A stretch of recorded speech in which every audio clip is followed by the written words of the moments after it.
Dakar, les initiatives féministes se sont donné rendez-vous pour une journée de réflexion, de mobilisation et d'engagement.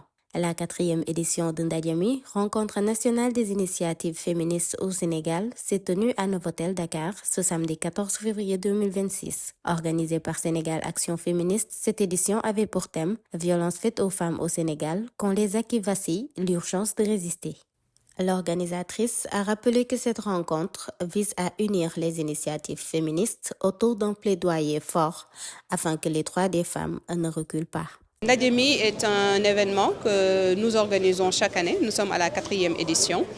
Et c'est un espace de dialogue, de résistance. Et c'est un espace de prise de conscience, c'est un espace de réflexion, c'est un espace de travail. Et l'initiative de cette année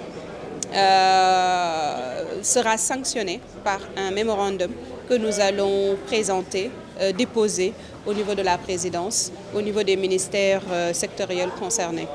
L'idée ici, c'est de refuser que ces rencontres soient seulement symboliques, mais que ces rencontres soient véritablement des rencontres de prise de décision, des rencontres de réflexion stratégique, des rencontres de propositions de solutions. Parce que je pense que c'est le rôle de la société civile féministe, ce rôle d'alerte et de veille, mais aussi une force de proposition pour accompagner les initiatives ou pour proposer des solutions venant de nos États.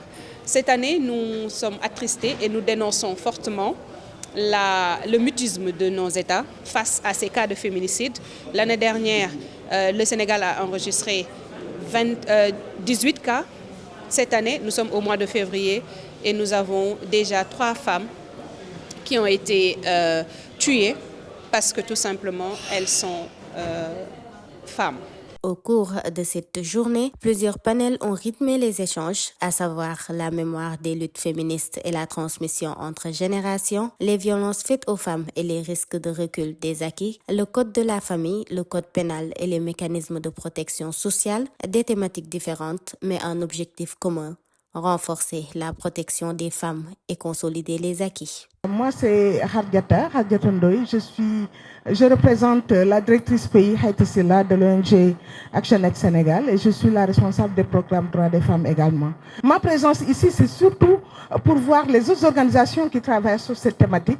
Et tout à l'heure, vous avez parlé de réseau. Effectivement, il nous faut des mouvements sociaux forts pour qu'on puisse continuer à mettre à l'avance les droits des femmes. Et encore remercier nos pionnières qui nous ont permis d'avoir cet talent de pouvoir continuer. Moi, je suis Sina Diop, je suis sage-femme d'État certifiée en santé mentale et je représente l'Association nationale des sages-femmes d'État du Sénégal à travers sa présidente, Madame Bigué Bamouch. En fait, moi, j'avais une question parce que j'ai entendu dire l'avortement est un problème de femmes pauvres. Je n'ai pas compris. Parce que nous, on nous dit que quand la personne vient et que la vie de la mère n'est pas engagée, vous n'avez pas à faire l'avortement. Parce que si vous faites l'avortement, vous qui le pratiquez, et la personne qui reçoit ce traitement, vous tous les deux, vous serez condamnés.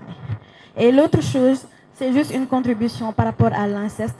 Parce que pour moi, j'ai entendu Madame Myriam dire qu'il y a les religieux qui disent que c'est au 3e mois que, je ne sais pas, l'âme se forme, etc. Moi, je pense qu'il faut d'abord démystifier l'inceste. Parce que ça se passe à la maison et c'est considéré comme un problème de la maison. Le public n'en a pas son mot à dire. Et quand ils viennent chez nous, c'est déjà trop tard. On ne peut pas pratiquer l'avortement. Et pour moi, je pense que quand la personne vient plus tôt, on peut faire ce qu'on appelle la contraception d'urgence. Et la contraception d'urgence n'est pas une contraception abortive, mais elle est une contraception exceptionnelle.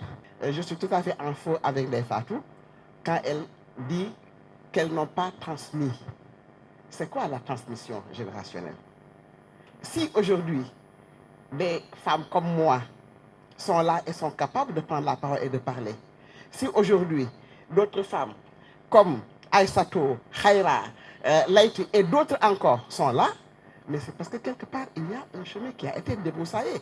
La transmission, ce n'est pas de prendre des personnes, de les mettre dans une salle et de leur dire A, B, C. Non.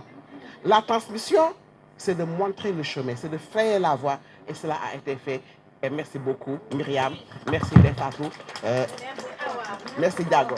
À travers cette 4e édition du Ndaje mi, le message est clair: face aux violences, la résistance s'organise.